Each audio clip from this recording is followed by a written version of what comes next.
Tuhan, pagi hari ini terima kasih atas kasih setia Tuhan yang luar biasa, kasih setia Tuhan yang terus melimpah dalam kehidupan kami.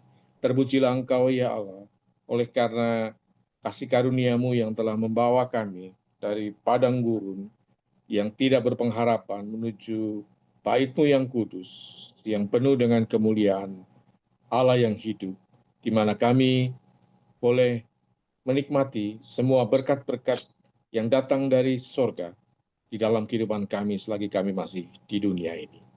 Terima kasih Tuhan, oleh karena kasih karuniamu lah yang memampukan kami hingga hari ini berdiri, hingga hari ini kami terus melayani Tuhan, hingga hari ini kami terus menjalankan apa yang Tuhan kehendaki dalam kehidupan kami pribadi lepas pribadi.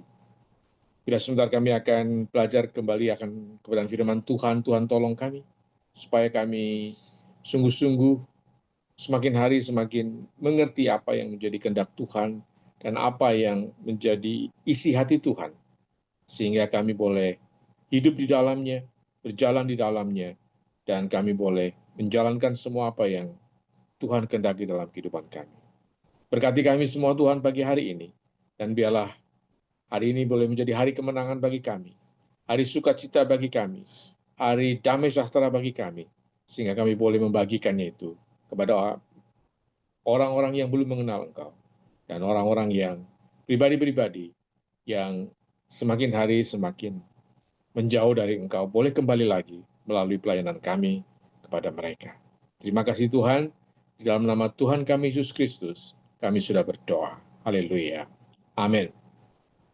Selamat pagi Bapak dan Ibu, terima kasih pada pagi hari ini kepada Tuhan tentunya, bahwa Dia telah memberkati kita dengan kasih karunia yang luar biasa.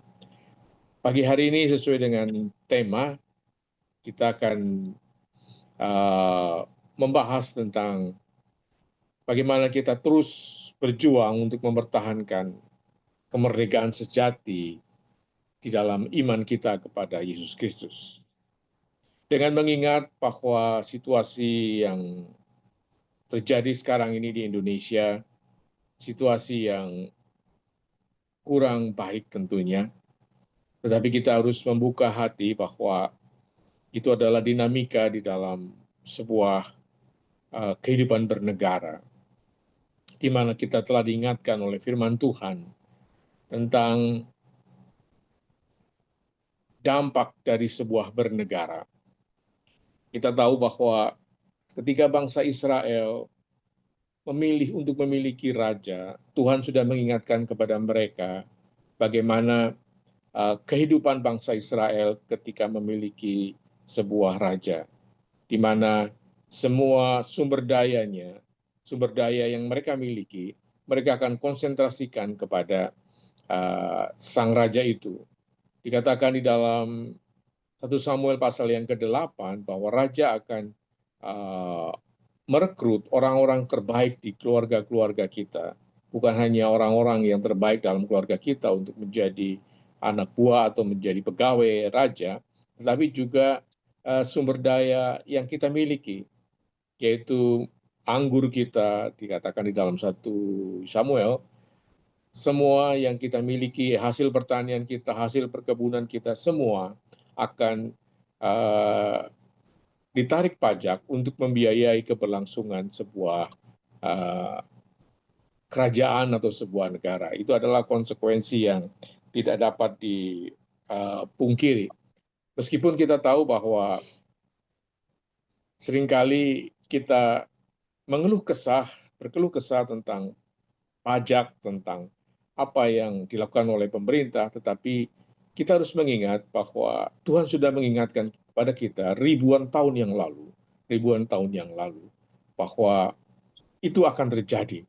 Dan hari ini juga kita belajar diingatkan kembali di dalam kitab Roma tentang ketaatan kepada pemerintah, ya, ketaatan kepada pemerintah, bahwa di dalam pasal yang ke-12 nanti kita akan melihat bahwa Allah, pasal ke-13, bahwa Allah menuntut kita, menghendaki kita untuk tunduk kepada penguasa-penguasa yang di mana kita di bawahnya, karena Dalam cara pandang firman Tuhan, penguasa-penguasa ini adalah wakil-wakil Allah.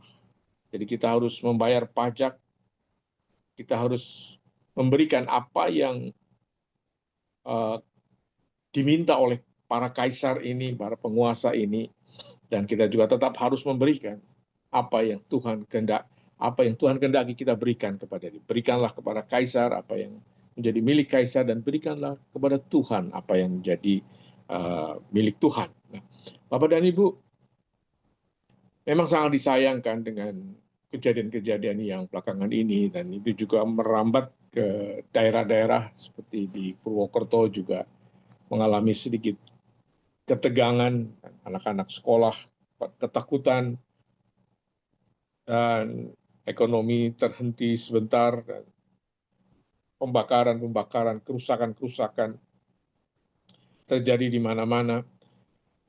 Dan ini sangat disayangkan tentunya, tetapi kita tidak bisa menghindari.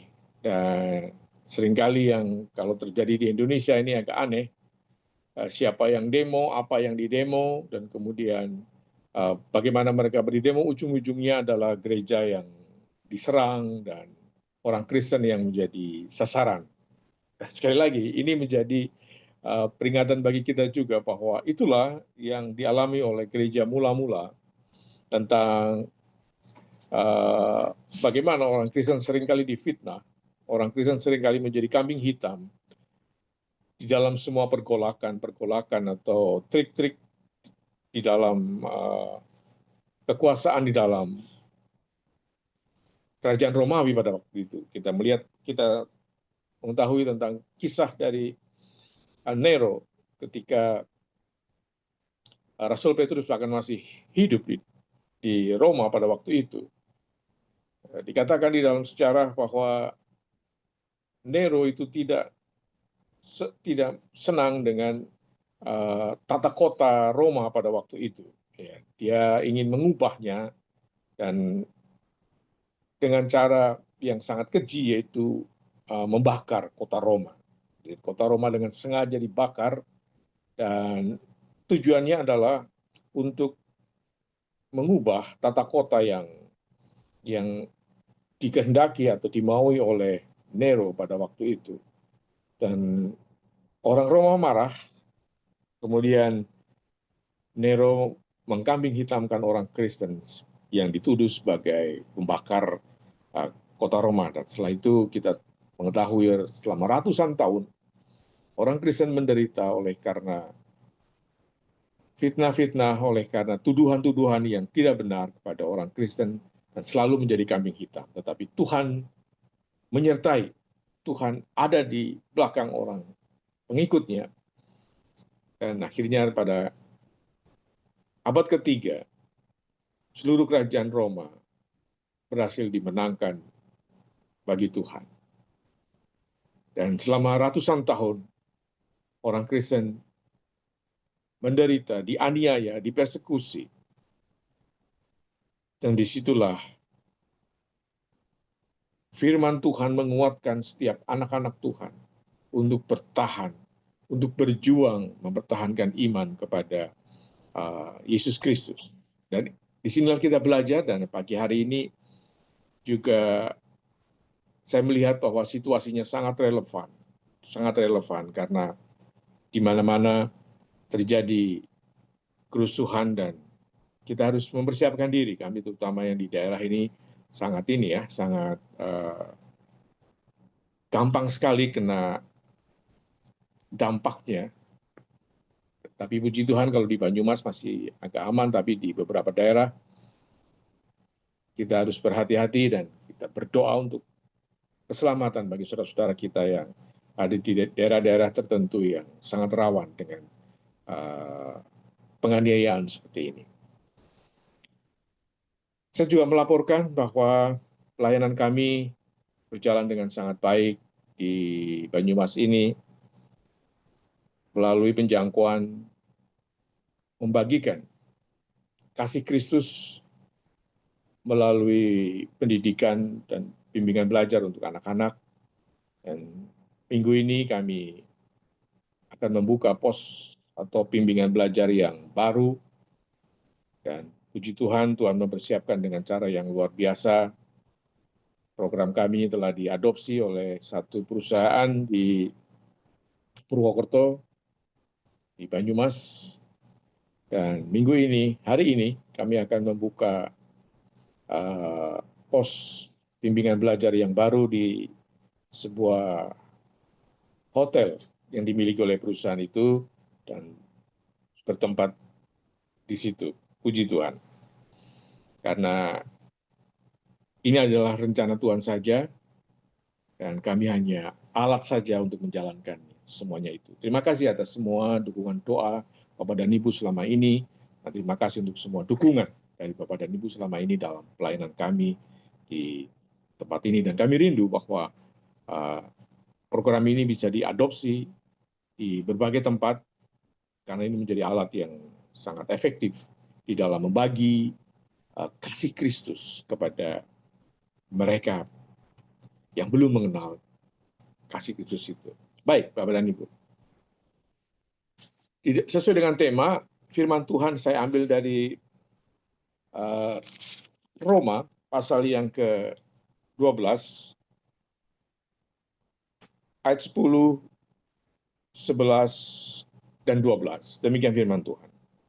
Hendaklah kamu saling mengasihi sebagai saudara, dan saling mendahului dalam memberi hormat.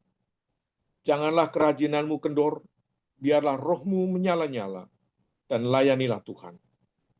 Bersukacitalah dalam pengharapan, sabarlah dalam penderitaan, dan bertekunlah dalam doa. Bagian ayat firman Tuhan ini merupakan ayat aplikasi dari seluruh kitab Roma yang ditulis oleh Rasul Paulus kepada jemaat di Roma, yang adalah jemaat Yudeo-Kristen. Jadi mereka adalah orang Yahudi Kristen yang tinggal di Roma, yang masih memerlukan pendalaman iman mereka, bahwa posisi mereka yang di satu sisi adalah orang Yahudi dan di sisi yang lain sudah menjadi Kristen. Kita tahu bahwa jemaat Roma adalah jemaat yang bukan didirikan oleh Rasul Paulus. Rasul Paulus ketika menulis surat ini belum pernah pergi ke Roma, dan dia akan pergi ke Roma. Dan dia menulis surat ini sebagai sebuah pendalaman iman dan juga sebagai sebuah ungkapan rencana Paulus untuk mengunjungi Roma. Kita tahu bahwa di dalam suratnya Rasul Paulus ingin pergi ke Spanyol untuk memberitakan firman Tuhan, tetapi rencana itu tidak dapat terwujud, dan kita tahu bahwa di dalam pemikiran Rasul Paulus bahwa dia tidak bisa berdiam di satu tempat, dan dia akan terus bergerak, dan kerajaan Roma pada waktu itu sudah melebar sampai ke Spanyol dan hingga ke Inggris Raya, Britania Raya, dan itu sudah, bahkan Prancis itu sudah menjadi bagian dari kerajaan Romawi pada waktu itu. Nah, di dalam jemaat Roma ini muncul berbagai macam hal yang menjadi keprihatinan Rasul Paulus, terutama berkaitan dengan bagaimana seseorang itu merdeka di dalam Kristus, bagaimana seseorang itu di satu sisi adalah orang Yahudi dan di sisi yang lain adalah orang Kristen. Dan mereka agak bingung di dalam hal ini. Bagaimana sikap kita kepada agama yang lama dan sikap kita terhadap Yesus Kristus ini yang adalah Mesias. Nah, Rasul Paulus memberitakan kepada jemaat di Roma tentang keunikan orang Kristen Yahudi sebagai pengikut Kristus.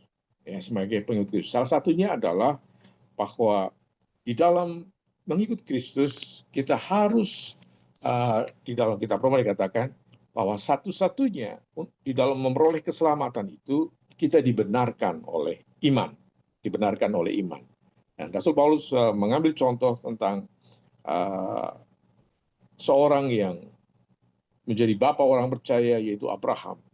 Bagaimana Abraham dibenarkan bukan karena dia melakukan apa yang Tuhan perintahkan kepada sebagai sebuah tindakan, tapi dia diselamatkan oleh karena imannya. Oleh karena imannya. Jadi Rasul Paulus ingin mengembalikan tentang apa yang menjadi kehendak Tuhan, bahwa semua yang dikerjakan oleh manusia itu tidaklah berkenan kepada Allah. Jadi ini berkaitan dengan iman dan effort, ya, dengan apa yang dilakukan. Jadi kalau secara sederhana kita mengatakan amal ibadah, ya. Apakah amal ibadah ini menyelamatkan? Nah, ini yang diperdebatkan di dalam kitab Roma ini. Dan Paulus dengan sangat tegas menekankan tidak bisa, ya, amal ibadah tidak dapat menyelamatkan, tetapi amal ibadah hanya menjadi bukti bahwa seseorang itu sudah beriman, karena manusia diselamatkan melalui iman kepada Yesus Kristus saja. Nah, di dalam penjelasan yang sangat teologis ini dan sangat indah di dalam surat Roma ini, kemudian Rasul Paulus mengatakan bahwa ini adalah hak orang percaya, maka orang percaya di dalam urutan-urutan aplikasinya, yang pertama harus mempersembahkan uh, tubuhmu sebagai persembahan yang hidup.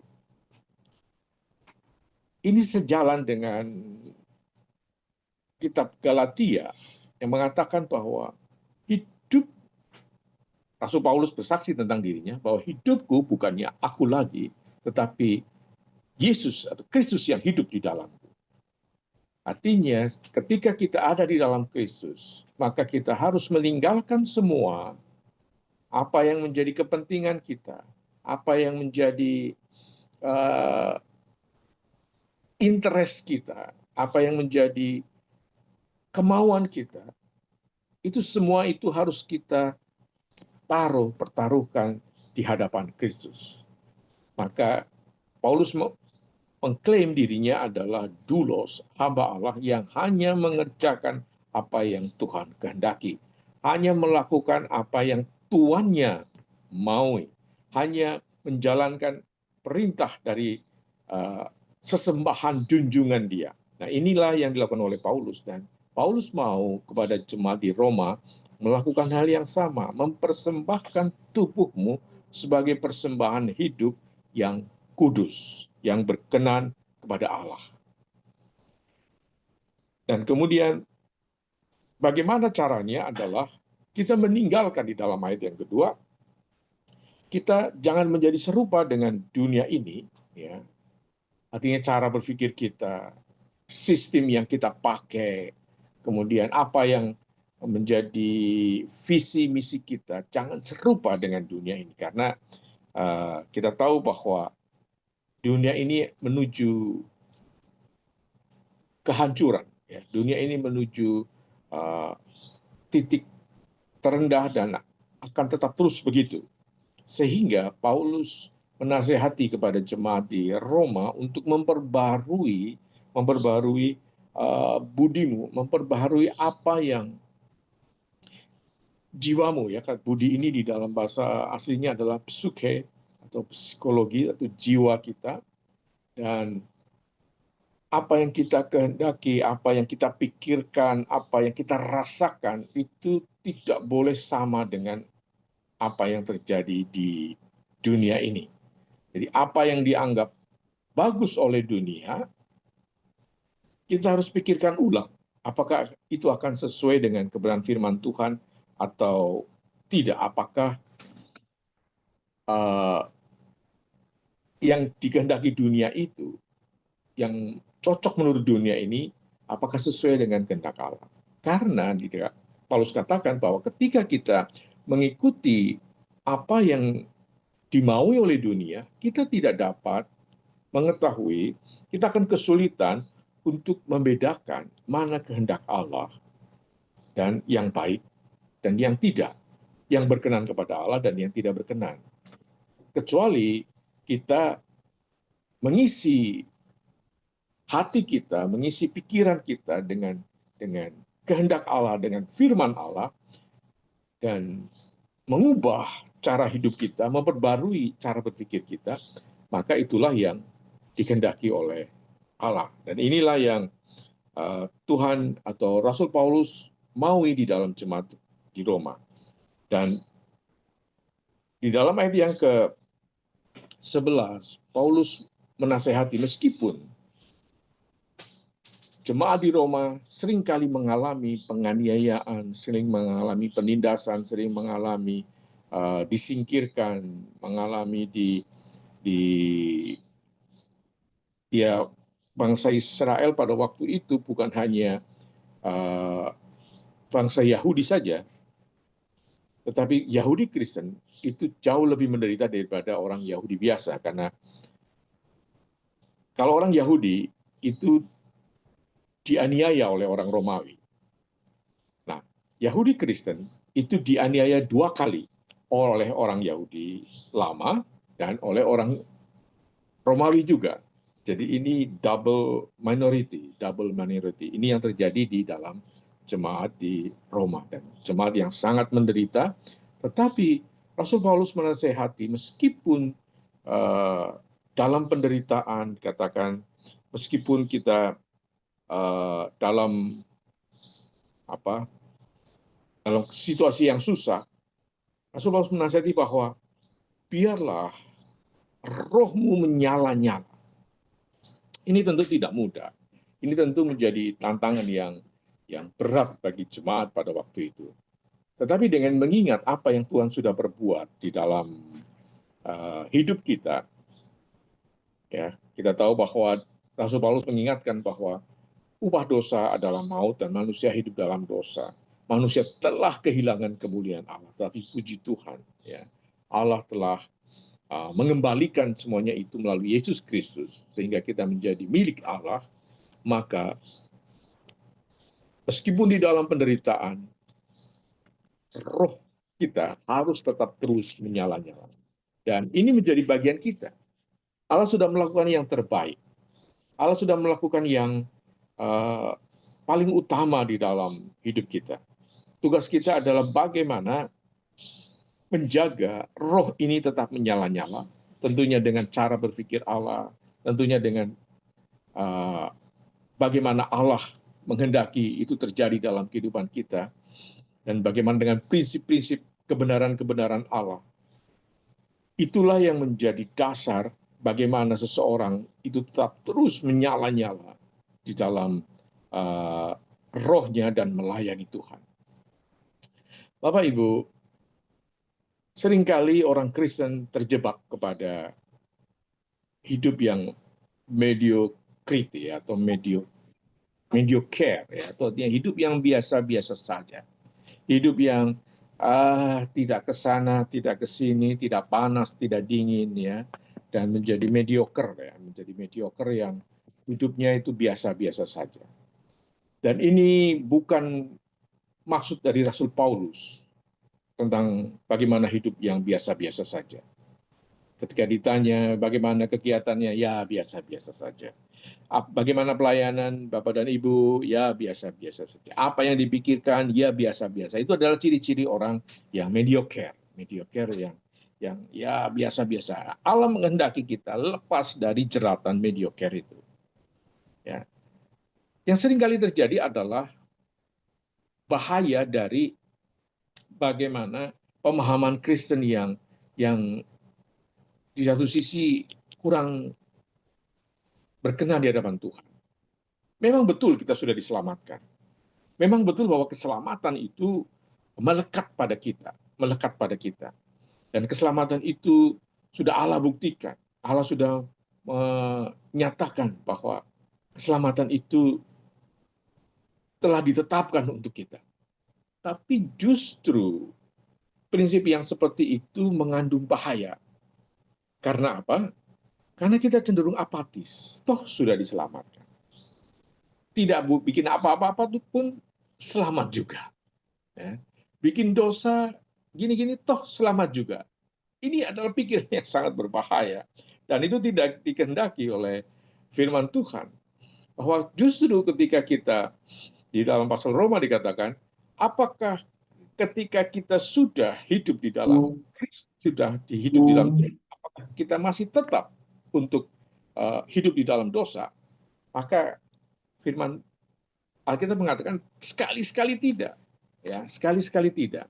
Kita tetap harus menjaga, jangan sampai ketetapan Allah itu yang kepada kita bahwa kita telah dipanggil untuk menjadi uh, orang yang kudus, dipanggil menjadi orang yang melayani Tuhan, menjadi pribadi yang apatis. Justru tema seperti ini menjadi tema kita, menjadi pengingat bagi kita. Justru karena kita telah ditetapkan, maka kita harus menyala-nyala, maka kita harus tetap berkobar-kobar, dan kita tetap terus giat melayani Tuhan, karena memang kita sudah ditetapkan, bukan untuk hidup di dalam dosa. Firman Tuhan katakan di dalam Efesus, tadi kita lihat bersama di dalam Efesus, bahwa kita ini ditetapkan untuk menjadi pribadi-pribadi yang benar di hadapan Tuhan. Ya, dikatakan di dalam Efesus pasal yang pertama, sebab ia telah menyatakan rahasia kehendaknya kepada kita sesuai dengan rencana kerelaannya, yaitu rencana kerelaan dari segala yang ditetapkannya dalam Kristus sebagai persiapan kegenapan waktu untuk mempersatukan di dalam Kristus sebagai kepala segala sesuatu yang ada di atas, di surga maupun yang di bumi. Jadi kita ini telah direncanakan, kita ini telah bagaimana Allah telah merencanakan kita untuk masuk di dalam sebuah rencana Tuhan yang luar biasa, yaitu bahwa kita telah dipanggil, ya, kita telah dipanggil untuk ditetapkan menjadi bagian dari tubuh Kristus itu. Nah, inilah yang seharusnya membuat kita menyala-nyala, bukan kemudian kita apatis. Ya. Dan saya yakin bahwa banyak dari kita atau jemaat-jemaat yang kita layani itu cenderung menganut fatalisme. Artinya, fatalisme adalah satu aliran filsafat yang yang percaya bahwa ketika Allah sudah menetapkan, maka kita tidak bisa berbuat apa-apa. Maka kita tidak bisa, apapun yang kita lakukan itu tidak berdampak terhadap ketetapan Allah itu. Nah, ini yang bahaya, ya. Ini adalah bahaya. Ini fatalisme bukan datang dari firman Tuhan. Fatalisme itu datang dari filsafat Yunani yang kemudian dikembangkan di Eropa dan bahkan juga di dalam agama-agama dunia, ya, agama-agama dunia seperti agama yang dari India, agama banyak dari Timur Tengah juga melakukan hal yang sama, bahwa mereka percaya kepada takdir. Jadi apapun yang mereka lakukan itu tidak mempengaruhi takdir mereka. Jadi ketika uh, orang Kristen menerapkan ini, apapun yang saya lakukan, meskipun itu bertentangan dengan firman Tuhan, itu tidak mempengaruhi keselamatan saya, karena saya sudah ditetapkan, ditakdirkan menjadi selamat, dan itu menjadi sangat berbahaya. Dan ini berkembang di dalam abad pertengahan, dan ketika faham-faham ini berkembang, maka yang muncul adalah keengganan orang Kristen untuk membagi firman Tuhan kepada mereka yang mandek.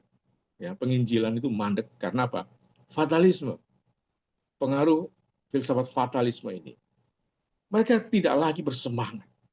Mereka tidak lagi mau berjuang untuk memenangkan jiwa. Mereka tidak mau untuk datang menghampiri saudara-saudara yang belum mengenal Kristus. Mereka tidak mau. Karena mereka berpikir bahwa itu sudah ditetapkan oleh Allah. Kita tidak tahu bahwa seseorang itu ditetapkan atau tidak. Ya, justru kewajiban kita adalah membagikan supaya kita tahu. Dan selama dia hidup, Meskipun kita tidak tahu, dia masih diberi kesempatan oleh Tuhan untuk mengambil kesempatan itu, percaya atau tidak. Dan kewajiban kita terus-menerus adalah memberitahukan kepada mereka dengan segala cara, seperti yang dilakukan oleh Yesus sendiri kepada manusia di dalam dunia ini. Dengan berbagai cara, Allah telah datang menyampaikan firman-Nya. Dan itulah yang dilakukan oleh Tuhan, bahwa Dia dengan berbagai macam cara untuk menyelamatkan manusia. Nah, di dalam Ibrani pasal yang pertama dikatakan bahwa pada waktu yang ditentukan telah menyatakan firman-Nya dalam pemberitaan Injil yang telah dipercayakan kepadaku sesuai dengan dalam Ibrani. Setelah pada zaman dahulu Allah berulang kali dan dengan berbagai cara berbicara kepada nenek moyang kita dengan perantaraan para nabi, dan pada zaman akhir ini Ia berbicara kepada kita dengan perantaraan anaknya. Jadi Allah menghendaki semua manusia itu datang kepada Dia. Dan Dia melakukan dengan berbagai macam cara. Dan anehnya, banyak orang yang percaya, orang Kristen, yang mengaku diri mereka telah dipilih oleh Allah, tidak meneladani maksud Allah ini. Bahwa kita dipilih itu dengan sengaja, dan dengan apa? Dengan rencana Allah, jauh sebelum dunia dijadikan, untuk melakukan pekerjaan yang baik. Pekerjaan apa? Memberitakan firman Tuhan. Dengan apa? Dengan cara berjuang, dan bukan hanya mempertahankan iman saja, tetapi membagi iman. Membagi iman. Ada yang mengatakan bahwa apakah ini tidak menyalahi prinsip Tuhan? Tidak. Kita tidak tahu orang lain akan apakah dia sudah ditetapkan oleh Allah. Kita tidak tahu. Yang tahu hanya Allah. Ya. Kewajiban kita adalah memberitahukan kepada mereka. Dikatakan di dalam Roma bahwa kita harus tetap melayani Tuhan. Melayani Tuhan, dan kita menjaga roh kita terus menyala-nyala. Ayat yang sangat indah, bahwa bersukacitalah dalam pengharapan. Ketika kita melayani Tuhan, bukan hanya dengan penuh semangat, dengan penuh antusias. Sudah ceritakan bahwa kata antusias itu berasal dari kata bahasa Latin yang diambil dari bahasa Yunani, dari kata entheos, artinya di dalam Tuhan. Karena seseorang yang di dalam Tuhan itu semangatnya luar biasa, penuh menyala-menyala, sehingga kata antusias itu terambil dari bagian ini, bahwa seorang yang antusias itu adalah seorang yang di dalam Tuhan, seorang yang menyala-nyala. Janganlah kerajinanmu kendor, biarlah rohmu menyala-nyala, dan layanilah Tuhan. Nah, ini prinsip anak Tuhan, prinsip orang Kristen yang memang sungguh-sungguh menjalani hidupnya sesuai dengan kehendak Tuhan. Dia telah dipilih, dia telah ditetapkan menjadi pelayan Tuhan. Dan dia harus membuang semua pikiran yang duniawi itu dan melakukannya dengan ketulusan, membenci semua yang jahat, dan tetap terus berpikir yang baik, cara berpikir yang baik, penuh optimis. Dan ayat 12 dikatakan, bersukacitalah dalam pengharapan dan bersabarlah dalam penderitaan. Jadi ayat 12 ini kerajinan, perjuangan, semangat untuk melayani Tuhan harus dibungkus, harus dijiwai dengan semangat sukacita di dalam pengharapan. Apa pengharapan kita? Sudah jelas bahwa pengharapan kita adalah hidup yang kekal itu. Dan itu yang membuat membuat orang di dalam Kristus selalu bersuka cita karena kita uh, ada di dalam pengharapan itu. Ada sebuah tafsiran yang menarik. Mengapa Abraham mau mengorbankan atau mau mengorbankan anaknya yang tunggal ini, ya, Ishak, walaupun di tempat lain dikatakan bahwa itu adalah Ismail, tetapi yang jelas bahwa Alkitab mengatakan itu adalah Ishak, karena dia punya pengharapan. Dia melakukan itu karena dia percaya kepada Allah. Dia melakukan itu karena dia tahu bahwa Allah tidak pernah membuat dia kecewa. Allah tahu bahwa dia tahu bahwa Allah tidak pernah membuat dia menderita. Allah yang memberi, maka Allah juga berhak yang mengambil. Abraham tahu persis. Kelahiran Ishak adalah kelahiran yang penuh dengan mujizat. Kelahiran yang dari segala yang ketidakmungkinan. Dan dia tahu itu dari Tuhan. Ketika Tuhan mengendaki untuk diambil, dia akan menyerahkan. Dan disitulah iman Abraham diuji. Segala sesuatu yang kita miliki itu datang dari Tuhan. Ketika Tuhan mengambil, ketika Tuhan mau kita, semua apa yang kita miliki digunakan untuk melayani Tuhan, let's do it. Ya, mari kita kerjakan. Mari kita kerjakan. Dan lakukan itu dengan sukacita. Dan saya yakin Abraham pun juga walaupun dalam hati yang sangat sedih membawa Ishak, dia ada sukacita di dalam. Kalau tidak, kalau dia hanya mengakomodasi kesedihannya, dia tidak akan berangkat. Dia mengganti dengan pengharapan. Jadi bersukacita dalam pengharapan dan sabar. Sabar. Kami harus bersabar sekian tahun untuk melayani di suku Banyumas ini. Tahun 2015 ketika Tuhan menghendaki kami untuk masuk dalam suku Banyumas, kami tidak tahu bagaimana, walaupun itu suku saya sendiri. Tapi terus terang saya tidak tahu bagaimana kami harus memberitakan firman Tuhan kepada mereka. Resistensi suku Banyumas sangat tinggi, hampir sama seperti dengan suku Sunda. ULB, utusan lintas budaya yang ada di suku Banyumas, sangat sedikit, sangat sedikit. Saya sudah sampaikan bahwa rata-rata hamba Tuhan di sini datang dari tempat lain. Suku Banyumas asli itu hampir, ya ada cuma paling tidak banyak. Berbeda dengan suku Sunda yang memiliki ULB, utusan lintas budaya yang ratusan. Kami tidak tahu apa yang harus kami lakukan. Dan panggilan itu begitu kencang, dan itu membuat kami menderita. Bagaimana kami datang dan kami ditolak, bagaimana kami diresolusi, bagaimana kami diabaikan. Itu membuat bagian dari penderitaan. Tapi Tuhan minta kami untuk bersabar.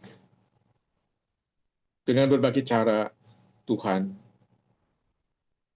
menetapkan kami untuk tetap ada di Banyumas. Dengan berbagai macam cara.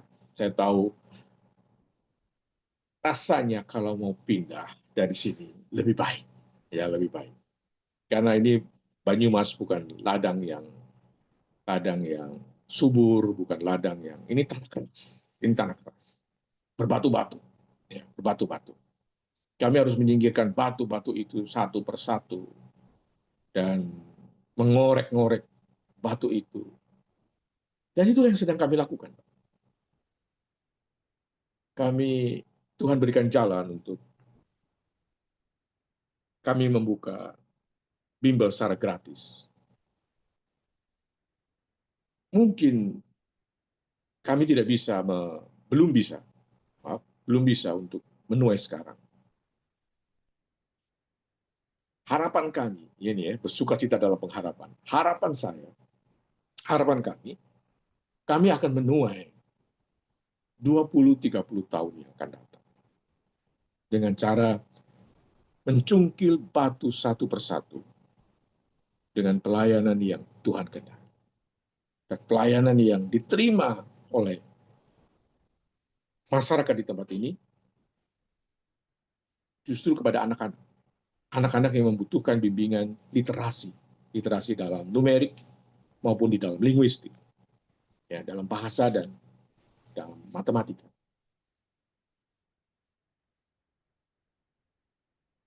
Bertahun-tahun, 10 tahun kami sudah ada di suku Banyumas ini. Sebelumnya kami ada di Sekolah Tinggi Teologi.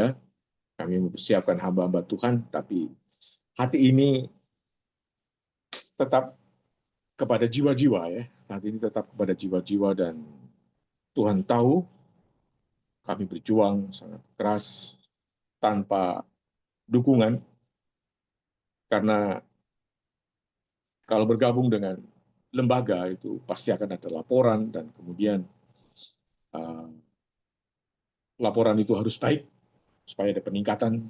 Tapi kenyataannya di lapangan tidak begitu. Kenyataan di lapangan bahwa bukan 3 orang dilayani, 2 hilang, ya, bahkan semuanya hilang, kemudian muncullah kami harus mencari lagi. Tuhan membuka dengan cara yang baru, dengan bimbingan belajar ini. Puji Tuhan, dalam 3 tahun kami sudah membuka kurang lebih 10, ya. 10 dengan catatan 2 ditutup karena diresolusi, karena 2 diresolusi. Resistensinya masih tinggi.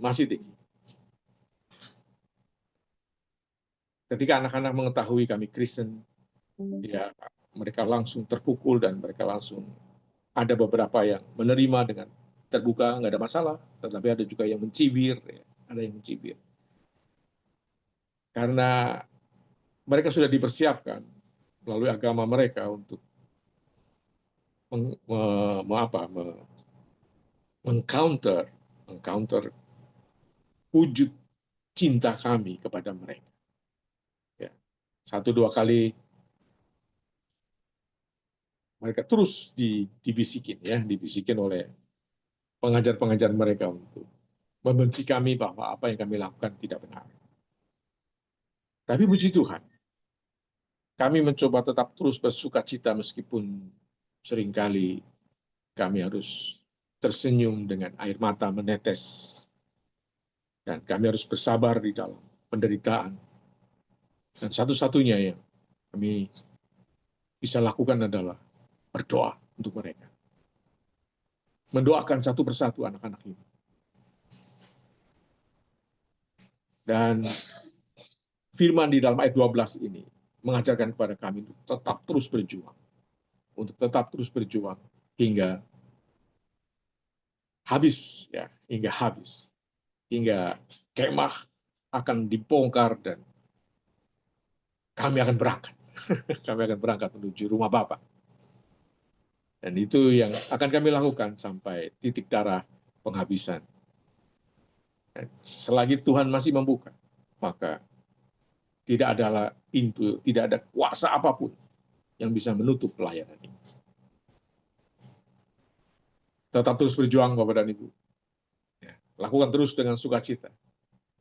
Kemerdekaan yang kita miliki di dalam iman pada Kristus itu adalah kemerdekaan yang sudah Allah tetapkan. Jangan jadikan ketetapan Allah ini membuat kita apatis, membuat kita tidak berbuat apa-apa, menjadi excuse buat kita, menjadi dalih buat kita untuk tidak melakukan apa-apa. Dan justru ketetapan Allah ini menjadikan kita semangat untuk tetap terus berjuang.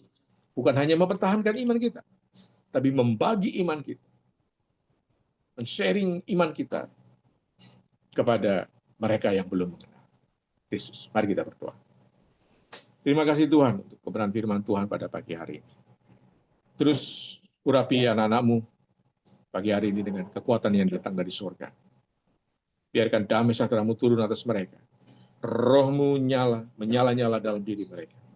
Biarlah hamba-hamba-Mu ini, anak-anak-Mu ini, terus dengan rajin melayani Tuhan. Penuh dengan sukacita dan sabar meskipun mereka dalam penderitaan. Dan ajar mereka tetap terus tekun di dalam. Terima kasih Bapak. Kami serahkan diri kami sepenuhnya hari ini ke dalam tangan-Mu. Di dalam nama Tuhan kami Yesus Kristus, kami sudah berdoa. Haleluya. Amin. Silakan Ibu Barita.